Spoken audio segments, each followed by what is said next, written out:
שלום שגית! שלום, אהובה שלי, מה קורה? Voila, it's okay, I'm a bit tired. I feel like I'm saying this every Sunday. I wonder why. It's a secret. No, If it's I not tell a you, I secret. will kill you. I will have to kill you, huh?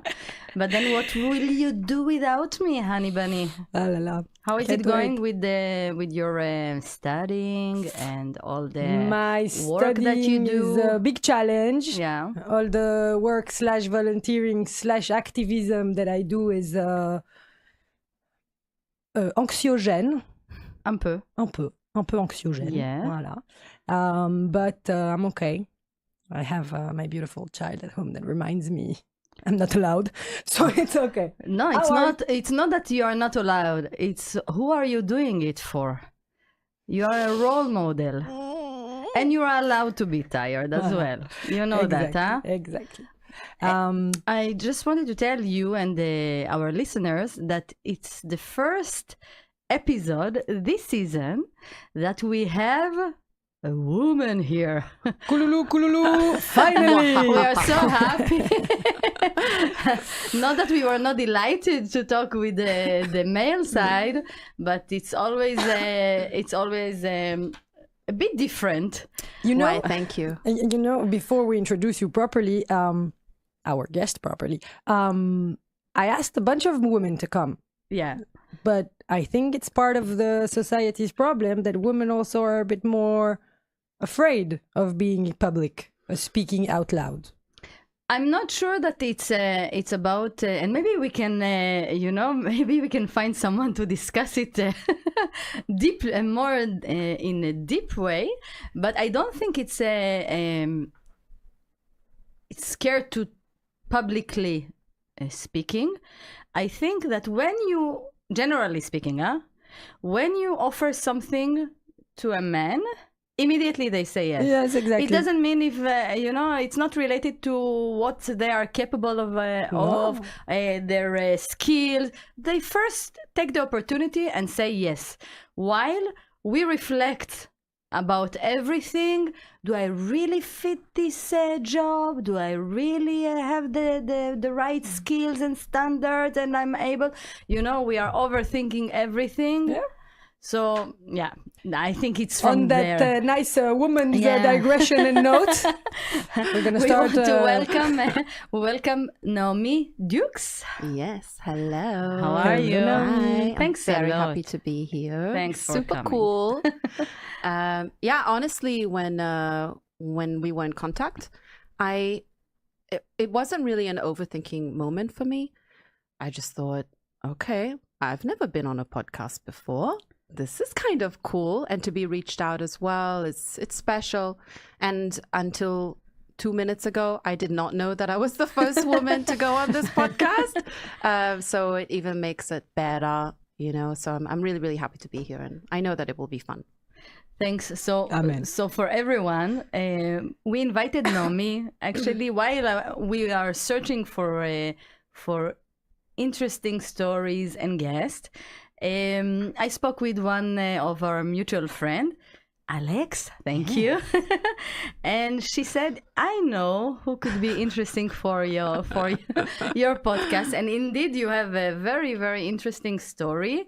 You were born in Australia to a Chinese mom. Yes. And a Jewish Australian father, grew up in Israel, and then moved to Greenland, and then came back to the to serve the IDF, and then went to China again. Yeah. Met your husband, came to Belgium. Australian Jew. Came to Belgium. So, indeed, it's very interesting.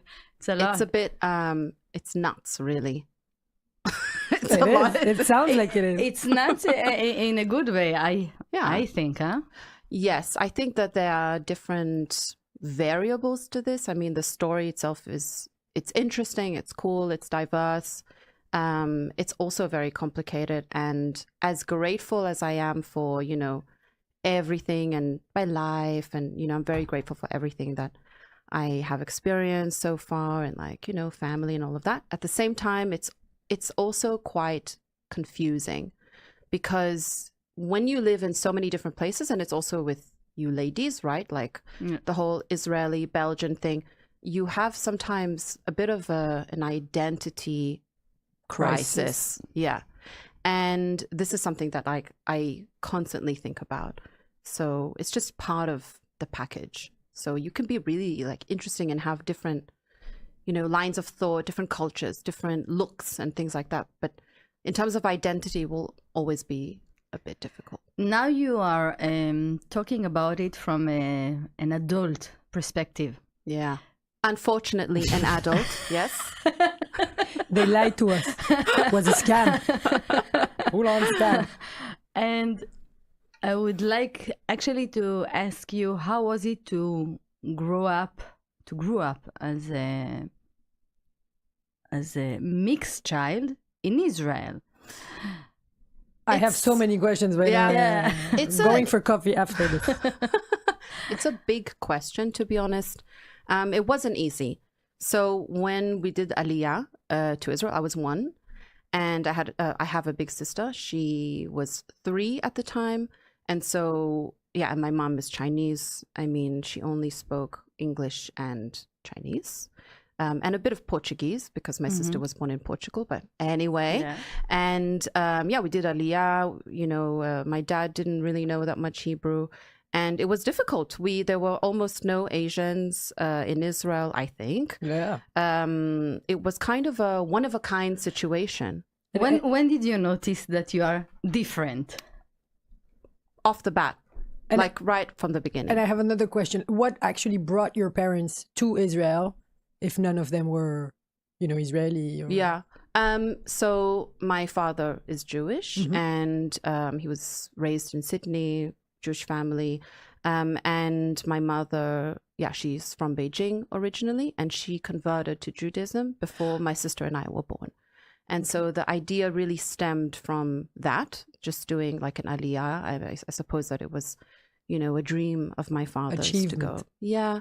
And so we went, but we didn't, it's quite far, you know, to go from Australia to Israel and not really know anyone. Like we had no contacts. I was a baby, so I don't have all of the details, but from what I know, it was difficult to integrate, but we had wonderful neighbors that really welcomed us. So it was always really nice. And, you know, in Israel, everyone is just so like, ma kore? Like everyone is so friendly. Open. And, yeah. So we were different. I mean, obviously, like, you know, my mom being fully Chinese, so the look is always different. So it's always like, asinit azot, you know, like, oh, that Chinese one. So it's very difficult because you are Jewish, you are Israeli, you have the papers, you have that identity within, but on the exterior, it's not like I can walk on the street, no one's going to know that I speak Hebrew, you know? Ever. Very fun to eavesdrop, you know, when you're traveling and you hear Israelis, you're like,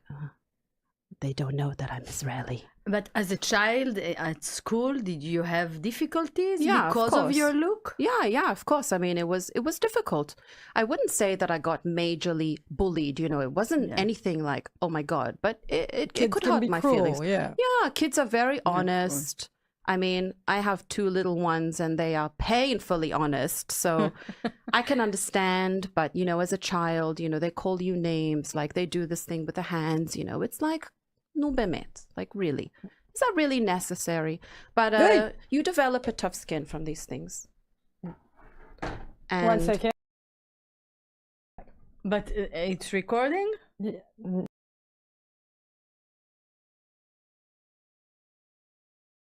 And I mean, no, because we were teenagers and those kids, they didn't know anything about these things, you know? Yeah. They just didn't fully realize that an outsider was coming into their school. So it was very special. And my sister went to it was like a high school college type thing. And it was run in Greenlandic and Danish. And, you know, the kids were older. So they were probably more like English speakers. But for me, going into the only school, it was like a public school. Okay. There was no such thing as an international school, you know, of course not.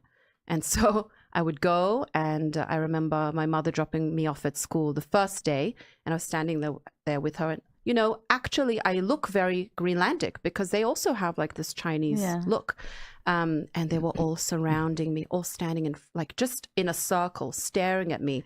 And it was so strange, you know, and I was thinking myself, what's happening, you know, but then now as an adult, I think about them like, oh my God, that must have been really weird for them to see some random person coming into their school. And it was difficult because a lot of them didn't speak English because we were young, but I met a few really great friends that really took me in from the beginning. But for schooling, it was very tricky because I didn't know the language. Greenlandic, Danish, I don't know. And so I had to like speed study these languages. And now I'm very happy to add it to the list of languages. So the Greenlandic is very rusty, but... How many languages do you speak in total? 6. Nice. Yeah, Wow. yeah. It's rusty, you know, but yeah, I'm very happy that I have the 6 languages. That's cool. So how would you now as an adult, how do you introduce yourself? For me, for example, I used to say that I was a Belgian Jew. Yeah. Today, I don't put necessarily Belgian in the first, sentence now. So how do you introduce yourself? It depends where I am, I think. Depends which country I am, around which culture I am. I think I would just say like, yeah, I'm Naomi. And then it depends on the questions that follow. Yeah. Like, oh, where do you live now? Oh, I live in Belgium. Oh, where were you before? I was actually in Australia. And then like, oh, why? Well, let me tell you. Yeah. And it's sometimes pretty exhausting to really tell the full story because sometimes you just want to like just say, hey, I'm Naomi, I'm 37, live in Belgium, got 2 cute children and a great husband and great friends, and voila, that's it, you know. On the other hand, you have a beautiful story. It's something that you should not hide it from the people. Huh? I see it as it's special. Extra points, not something that really. Yeah, no, I love the story, and I love to own that story as well because I'm very grateful for my parents' story and where they took me, and my sister, and all of these wonderful friends that I met throughout my life in all of these different places. So I'm very proud of that. But yeah, sometimes you just want to be just you. Yeah. Without all the background. All the question marks. You left Greenland because of the army? You had to go back to the army, or just because your parents said, okay, it was nice experience, but we move? There were a few reasons. The first one was that my sister had finished her high schooling. So it was time for her to go to the army. Mm-hmm. For me, it was more... coming back to Israel and then finishing, high school, like fully finish high school. And also, we were 3 years in Greenland and we had the restaurant all the time. And I think it was just time to go back. How was it in the army?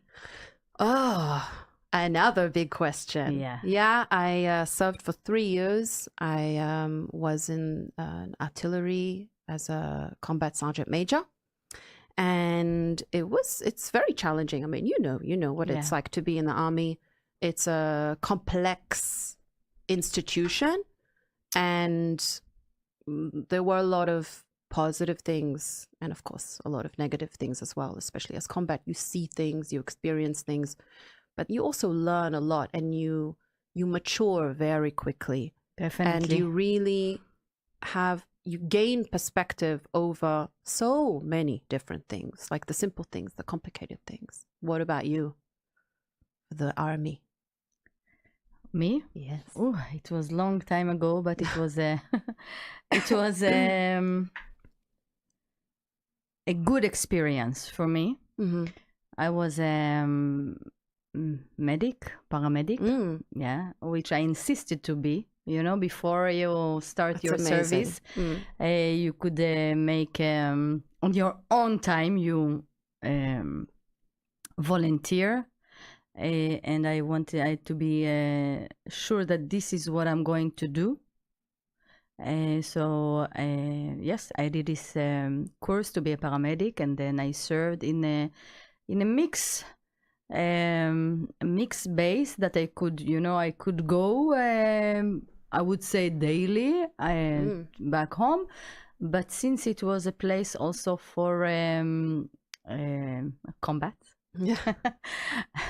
I used to go out with them to the field for training from time to time, and this was it was really a cool experience. Yeah, it's cool. Yeah, it's really, really cool. And as you said, I feel that the army,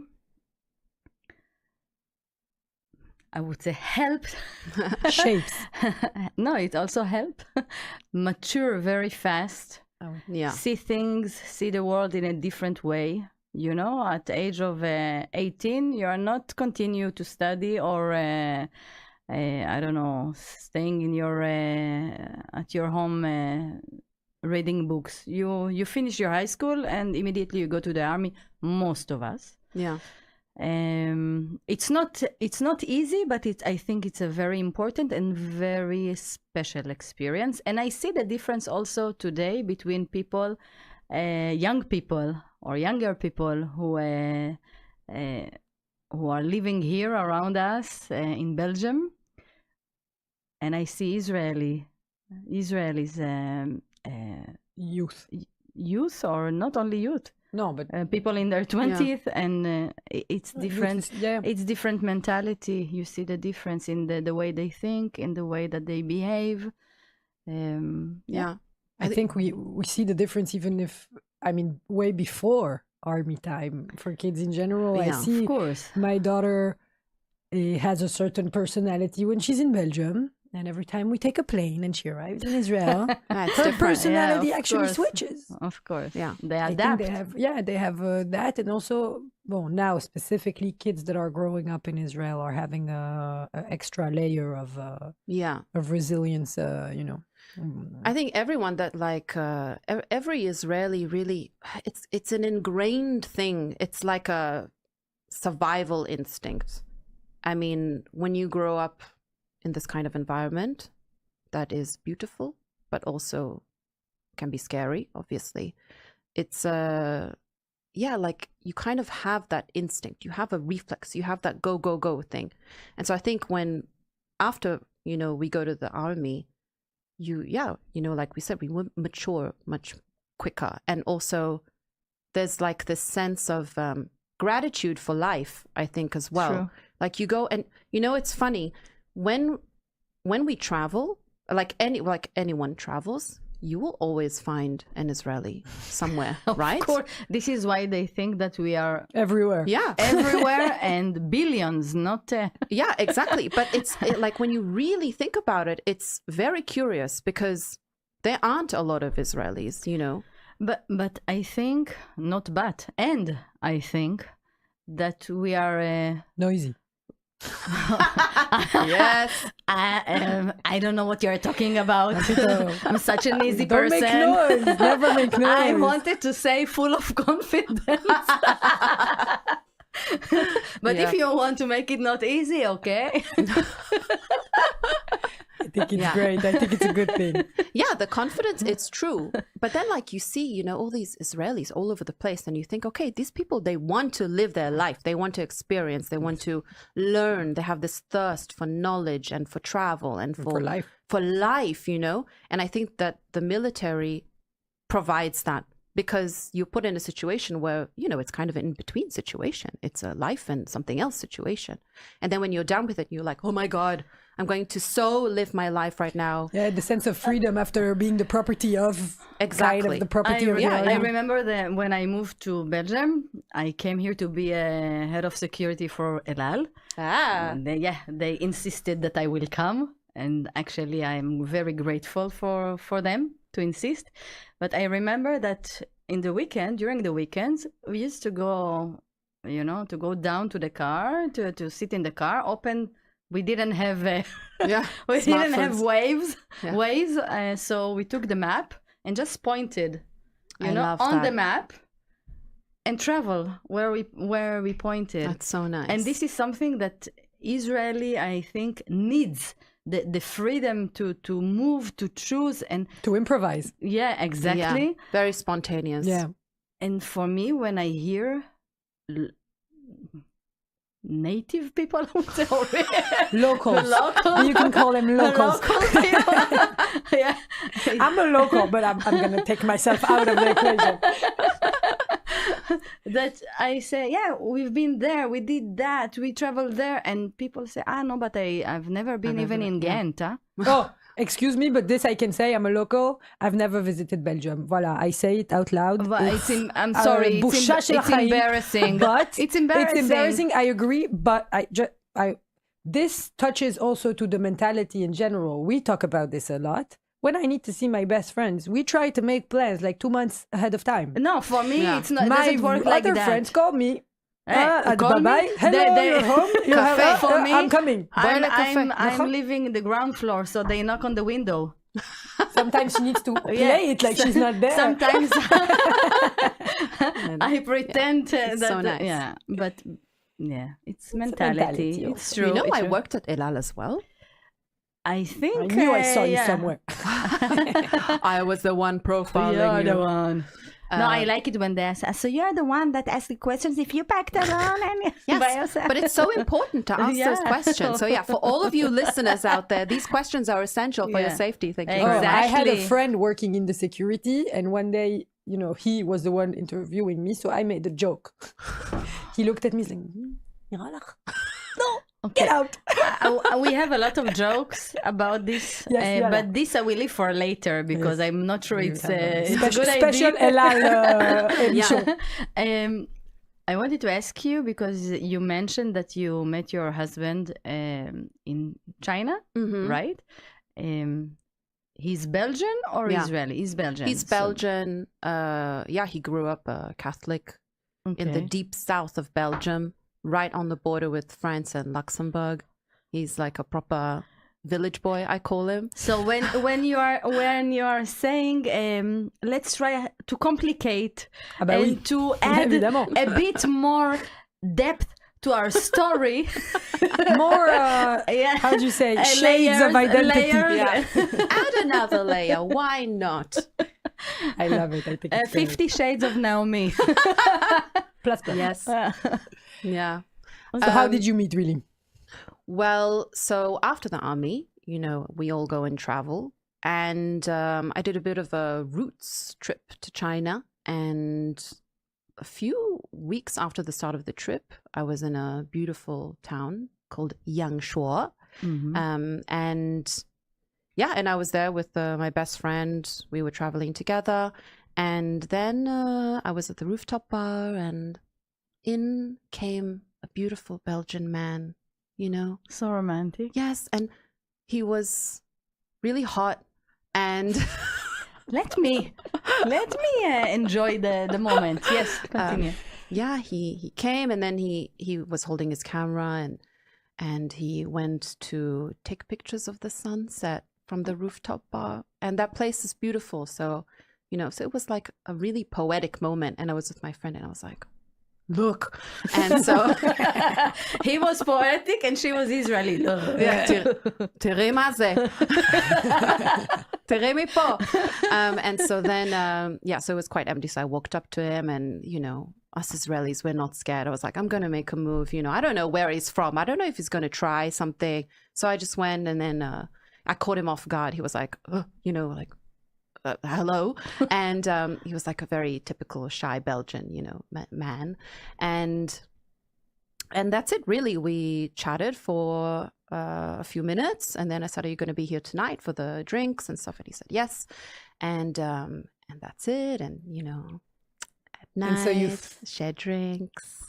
And so And you 2 kids. followed him here. Yes, yeah. Great. Eventually, I followed him here, but before that, so we went Yangshuo together for 2 weeks. We both extended our stay at that town, to be together and also like have some conversations, because he knew that I was Israeli, he knew that I was Jewish, he knew that I was there for like after army type of thing, and him being from where he is, so like south of Belgium, it was. Yeah, I guess it's not really like a thing, you know. Usually it's very local. Were you the first Jew that he actually met in his life? Probably, yes, probably. I mean, he probably has spoken to Jewish Yeah, people, but but he they didn't didn't know. Yeah, but it was like, oh yeah, I'm from Israel. And, you know, like back then, I mean, I had like my army pants with me. I kind of stole them because they were very comfortable. So Good that no one hear us. Huh? Never know. so I wore them, you know, and so we have pictures, you know, I'm wearing the pants and stuff. And you know, you wear like your army t-shirts and things like that. But yeah, I'm pretty sure that I was like his first Jew. And so we had the conversation, you know, like, I'm going to continue my travels, you're going to continue your travels, but it would be really amazing if you could come to Israel. And I kind of made him promise to come as well. And he was like, I don't promise things. And I was like, well, you will need to promise this, because I'm still continuing my trip of freedom. And so, you know, if we're going to stay together, like stay together as pen pals, Yeah. then you should come see like a big part of who I am. And so, yeah, 3 months later, he came. He spent every last penny that he had from the trip to come to Israel. And he stayed for 4 months. Oh, wow. Wow. It was amazing. I was there like trying to work and save some money to go to Belgium because it was under discussion. In the meantime, he was cycling around Israel. He was, you know, sleeping on the floor next to the Kinneret, doing things like that. And so, he fell in love with Israel, really. He loves Israel, loves it. And then after that, we came to Belgium and I worked at El Al for 2 years. And yeah, but that's how we met. Wow. Yeah. Nice. Asbara, I'm telling you. Yeah. It's also a way of doing asbara. But it was so nice for him because he didn't know all of the like Seder Pesach, you know, Chanukah, all of these things. And so it was really cool for him as well to be introduced to these types of holidays. I would like to ask a question. We are not getting to politics. We try not to get to. Also, we have too only much. 10 minutes left, so you Only know, politics. 10 minutes Not already. sure. So we continue. partout. The rest of the question we continue at my place with a coffee. But before that, how did he feel? You as well. But how did he feel during the last couple of years after the 7th of October with the rage of hate and the fear also that we all felt? Because it's not easy to explain. No. Even if he loves Israel, even if he loves you, even if he try to understand, it's not easy. Yeah, and it will, you know, him not being Israeli, even as much as he's been to Israel, and, you know, like I speak to my children in Hebrew, and like he knows the Israeliness in me and like the Jew that I am.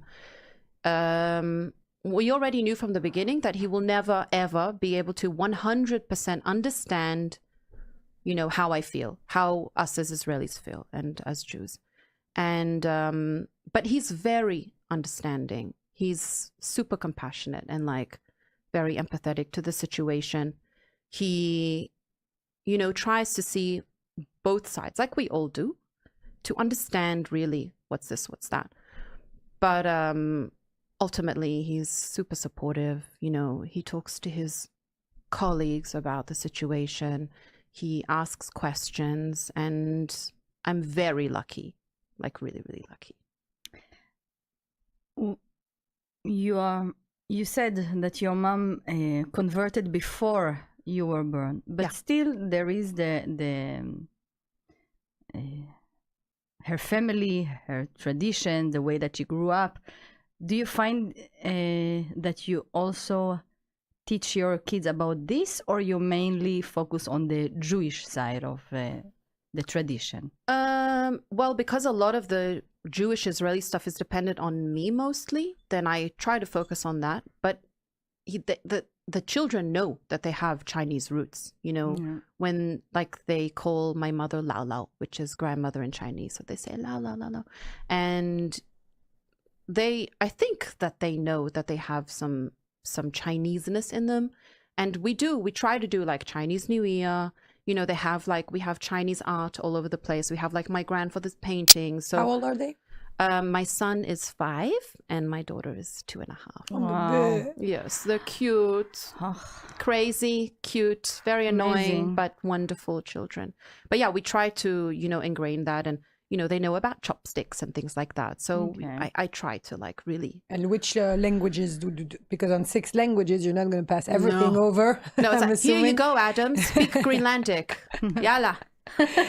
And No, they speak 3. 3. 3. Yeah, they speak French, English, and Hebrew. I have last question. Yes, of course. Okay. Go. So we are talking about your children, which are now very, very young. Mhm. But one day they will listen to this podcast like everyone else. It's the legacy. Of course. What would you want them to understand most deeply about you? Oh, wow, that is a profound question. I would say to understand about me, to appreciate roots, culture, and to understand that you can be a person with multiple identities, and that they will learn their right path just like I did, and that the table is open, really. There is no one way to do things. And that's really how I live my life. So I would like for them to listen to this and just gain that understanding that everything will be okay in the end. Amen for that. Amen. We have We have another question. 6 minutes. I like it. Yeah. Can we do like a not so deep question? You said that you wanted to ask us. Yes, I do Yeah, want that's to ask true. questions. Ask us, ask I us. do. What's your favorite food to make for Pesach Seder? So No, because we all have different. No, because we have like different cultures. Like, my origin is from Yemen. yeah, exactly. And we like to make fatut. Oh, So it's with the Yemenite soup, with a lot of spices, and to take the matzah and to break it and to pour the soup first on it and add chilba. You know what is chilba? No. You have to Maybe you don't want to know. Yeah, maybe it's very healthy. It's very, I know there's a lot of stuff in the A lot of stuff in the the pharmacy. coffee of the death of the but hail also, inside. But also here, if you go, you can find the but in pilul, in fenugreek. Yeah, It's a fenouil. No, It's the grain of the fenouil.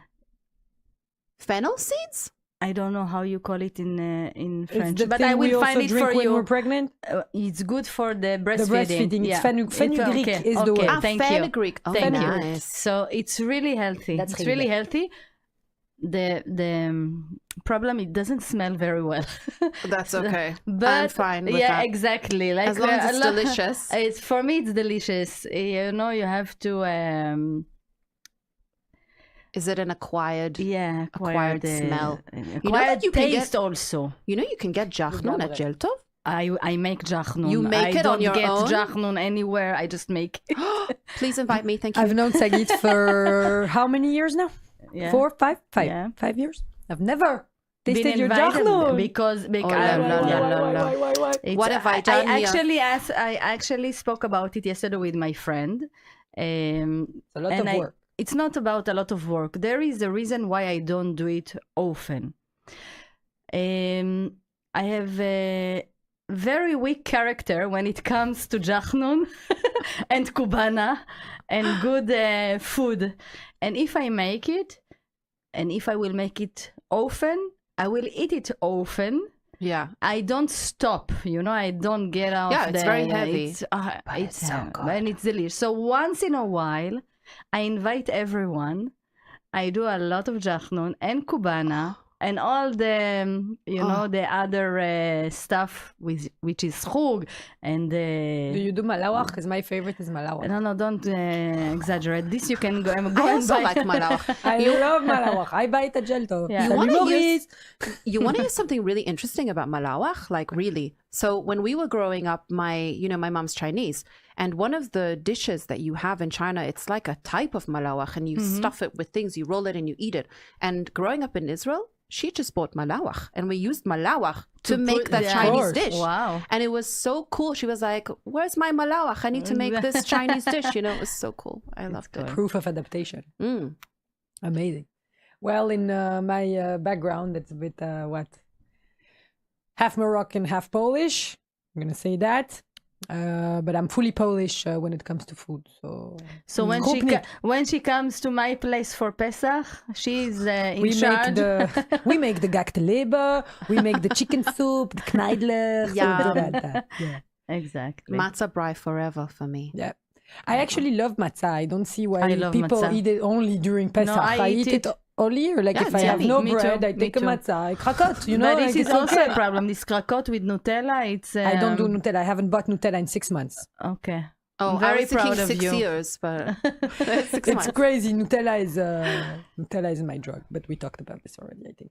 But yeah, it's a very food is one Yeah. thing that brings people closer. Oh yeah. It's a very relevant question. So we are just before Pesach, and with that taste, we want to wish everyone Chag Sameach, Chag Sameach. Kasher, and Nachon. Ta'im.